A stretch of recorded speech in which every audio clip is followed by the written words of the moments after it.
ইয়াত দিছে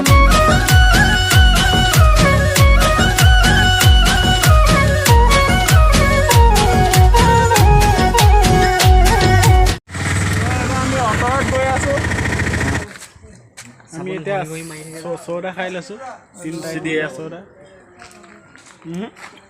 আমি আহি পাই গ'লোঁ সেই বিয়া ঘৰত এফালে আছে বিয়া অসমীয়াত কথা কৈ আছে হেল্ল' ফ্ৰেণ্ডছ মই তপন শইকীয়া আৰু আপোনাক সকলোকে মোৰ ইউটিউব চেনেললৈ স্বাগতম জনাইছোঁ তো আজি আমি খাব আহিছোঁ বিয়া কেৰেলাত তো এয়া 50 বছৰ পাছত আকৌ বুঢ়া বুঢ়ীৰ বিয়া তো এয়া ভিতৰত এতিয়া মানুহ অহা নাই আহিব লাহে লাহে যোনে ল'ব পাৰে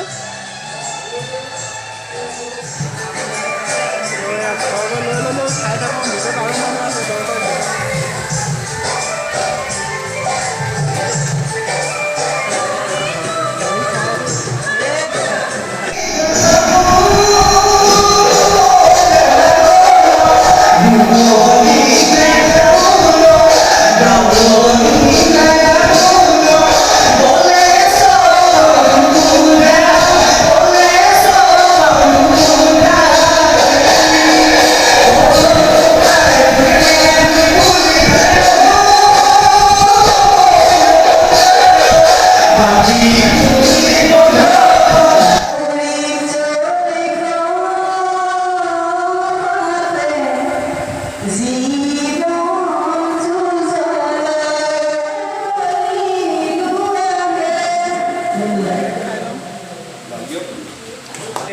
কেৰেলাত আমাৰ অসমীয়া বিয়া গাই ফালি দিছে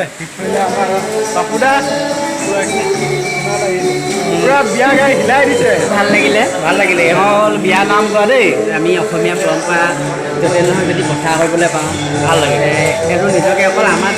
আজি অসমবাসী হৈ আমি আজি কেৰেলাবাসী আগত নিজকে বিয়া নাম আমাৰ যিটো জাতীয়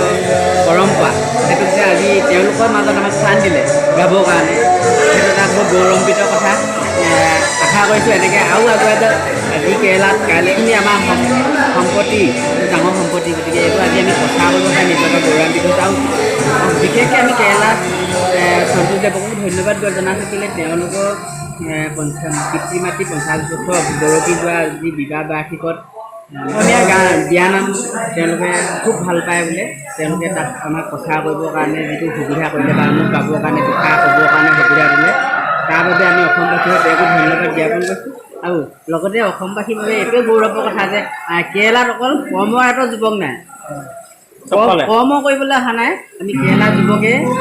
প্ৰত্যেকটো দিশত আমি আমাৰ নিজৰ সাংস্কৃতিক বহাগত বিহু প্ৰচাৰ কৰিছোঁ আজি বিবাহত আমি বিয়া নাম প্ৰচাৰ কৰিছোঁ আমি হৰিনামো প্ৰচাৰ কৰিম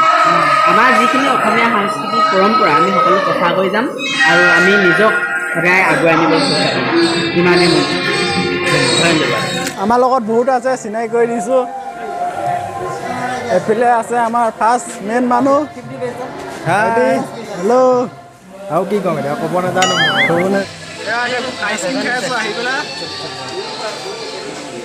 আমাৰ দৰা বহি আছে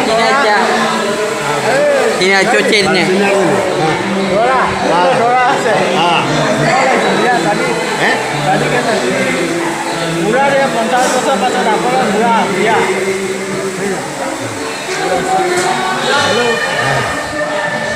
এয়া আমাৰ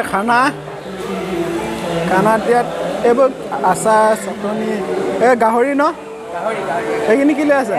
চিকেন এইফালে মাছ এইফালে আছে বহুত আইটেম আছে মানুহ আহি আছে গৈ আছে দৰা খাই আছে এয়া আমি চবেই খাবলৈ বহি লৈছোঁ ইয়াত দিছে মাছ চিকেন ডিম আচাৰ পাপৰ মোৰ লছ হ'ল মই গাহৰি নাখাওঁ সেইকাৰণে সিহঁতে গাহৰিও দবাই আছে চবেই খাই আছে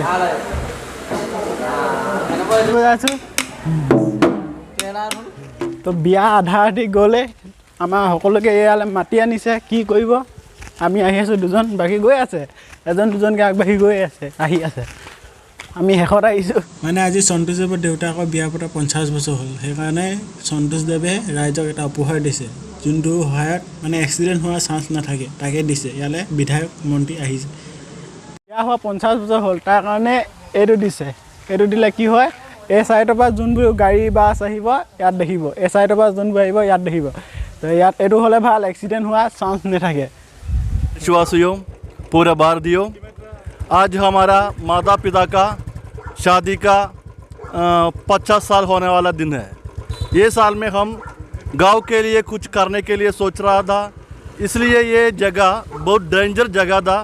अनेक तरह का एक्सीडेंट होने वाला था। इसके सोचकर हम लोग ये बना के रखा है। ये सब जन्म लोग, सब आदमी लोग ये करने वाला है। हमारे घर में कुछ खुशी का काम है तो उस समाज के लिए कुछ करना पड़ेगा। ये हम ऐसा किया है, ऐसा भी तरह तरह के सेवा कार्यक्रम हम लोग के लिए, ये जनता के लिए करने के लिए मैं तुमको आह्वान कर रहा हूँ। धन्यवाद। যে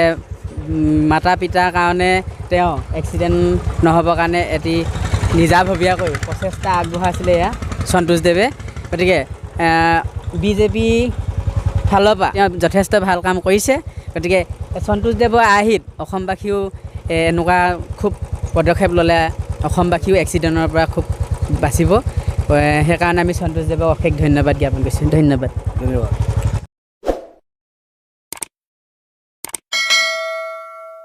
গৰম লাগিছে।